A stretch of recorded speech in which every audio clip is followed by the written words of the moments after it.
Ever noticed how they always seem to hold the remote control to your emotions? You walk into a room feeling perfectly fine. 10 minutes later, your heart is racing. Your palms are sweating. You are frantically defending yourself against an accusation that makes absolutely no sense. They sit there, calm, smug, watching you unravel. They saw you. You saw them. But the game was already over before you even realized it had begun. They thrive on this. They consume your chaos like oxygen. They need your emotional explosion to validate their false sense of superiority. You probably thought this exhaustion was a life sentence. You probably looked in the mirror and thought your sensitivity made you weak. You thought you were broken, but it wasn't a life sentence. It was a training camp. Every lie, every manipulation, every twisted argument was forging a completely different version of you.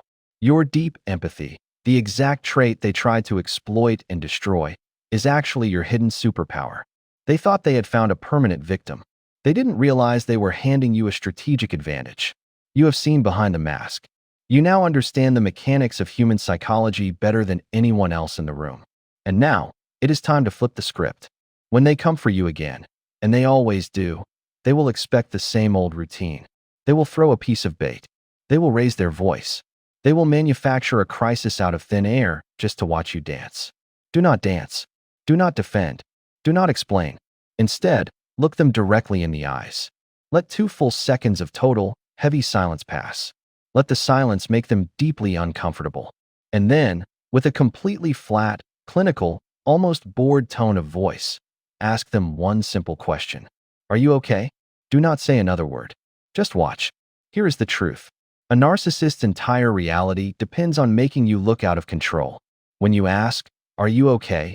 you hold up a terrifying mirror. You completely strip away their power. You are not reacting to their provocation.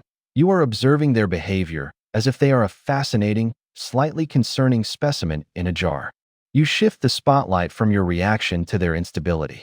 They will feel an instant, chilling wave of regret because they will realize they have completely lost access to your nervous system. But they will not give up easily. They will try a different angle.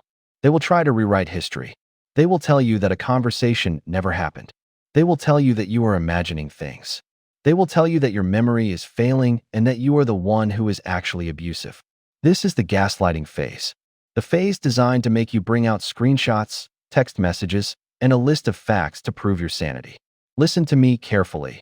The moment you start explaining your reality to someone committed to misunderstanding you, you have already lost. You cannot debate a delusion, so you must starve it. When they launch into their alternate version of reality, do not correct them. Do not raise your voice. Simply nod slowly. Let a blank expression fall over your face and say, "You are allowed to see it that way." And then, physically turn your body away. Go back to reading a book. Go back to typing on your computer. Go back to staring out the window. This is the ultimate psychological short circuit. They brought a sword to a battle, and you refuse to show up to the battlefield. By telling them they are allowed to see it that way, you are not agreeing with them. You are dismissing them. You are treating their opinion as entirely irrelevant to your reality. You are building an invisible, impenetrable wall of gray rock. They want a war. You give them a void. Your peace is their absolute punishment. Read that again. Eventually, the panic will set in. They will realize the rage isn't working. The gaslighting isn't working. The silence is deafening. So, they will pull out their final, most desperate weapon: guilt. They will play the victim. They will tell you how deeply you have hurt them. They will tell you how cold you have become. They will try to pull on the strings of your empathy, hoping to trigger the old version of you that used to apologize for things you never even did. They will try to make you feel responsible for their sadness, their anger, and their life. You will feel the old instinct rising in your chest. The urge to fix it. The urge to comfort them. Breathe through it. Remember the training camp. You are no longer that person. Look at them. Let the weight of their guilt trip hang in the air for a moment. Do not carry it. Leave it right there on the floor between you. And then deliver the final blow. I am comfortable with your disappointment.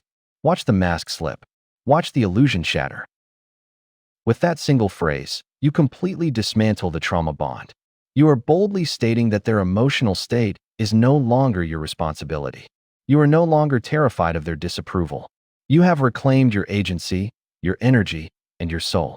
They target people who are terrified of disappointing others. When you declare that you are perfectly comfortable with their disappointment, you become entirely useless to them. You become immune. They will walk away. They will look for an easier target. And they will forever regret the day they tried to break you, because all they did was awaken a force they cannot control. You are no longer the prey. You are the architect of your own peace. You have stepped out of the fog, out of the noise, and into your quiet power. You are a master strategist. Now, take a deep breath, close this video, and go protect your peace. Your new life begins right now.